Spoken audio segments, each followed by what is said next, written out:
ವಿರಾಮದ ನಂತರ ನ್ಯೂಸ್ ಎಟ್ 1ಗೆ ಮತ್ತೊಮ್ಮೆ ಸ್ವಾಗತ. ಶಿವಮೊಗ್ಗ ನಗರದಲ್ಲಿ 4-5 ರೈಲ್ವೆ ಗೇಟ್ಗಳಿವೆ. ಅದರಲ್ಲಿ ಸದ್ಯ 3 ರೈಲ್ವೆ ಗೇಟ್ಗಳಿಗೆ ಮುಕ್ತಿ ನೀಡಲಾಗಿದೆ. ಇನ್ನೂ ಒಂದು ರೈಲ್ವೆ ಗೇಟ್ ಹಾಗೆ ಉಳಿದುಕೊಂಡಿದೆ. ಅದುವೇ ಬೊಮ್ಮನಕಟ್ಟೆ ರಸ್ತೆಯ ರೈಲ್ವೆ ಗೇಟ್. ಸದ್ಯ ಅಲ್ಲಿನ ಜನರು ಪರದಾಡ್ತಾ ಇದ್ದಾರೆ.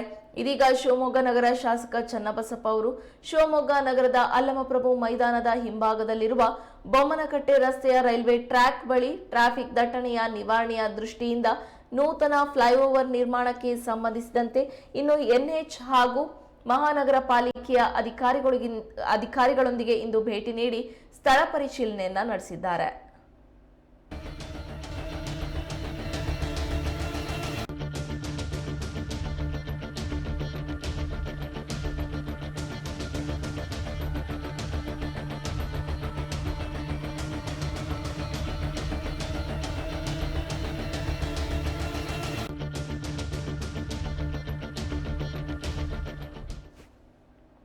ಟ್ರಾಫಿಕ್ ದಟ್ಟಣೆಯ ನಿವಾರಣೆಯ ದೃಷ್ಟಿಯಿಂದ ಸ್ಥಳೀಯರಿಗೆ ಆಗ್ತಾ ಇರುವ ತೊಂದರೆಯನ್ನ ನಿವಾರಿಸುವ ನಿಟ್ಟಿನಲ್ಲಿ ಹಾಗೂ ಸುಗಮ ಸಂಚಾರಕ್ಕೆ ಈ ಫ್ಲೈಓವರ್ ಅತ್ಯಂತ ಅನುಕೂಲಕರವಾಗಲಿದ್ದು, ಶೀಘ್ರವೇ ಕಾಮಗಾರಿಯನ್ನ ಕಾರ್ಯರೂಪಕ್ಕೆ ತರುವಲ್ಲಿ ಬೇಕಾಗಿರುವಂತಹ ಕ್ರಮ ಕೈಗೊಳ್ಳಲು ಅಧಿಕಾರಿಗಳಿಗೆ ಸೂಚಿಸಿದರು.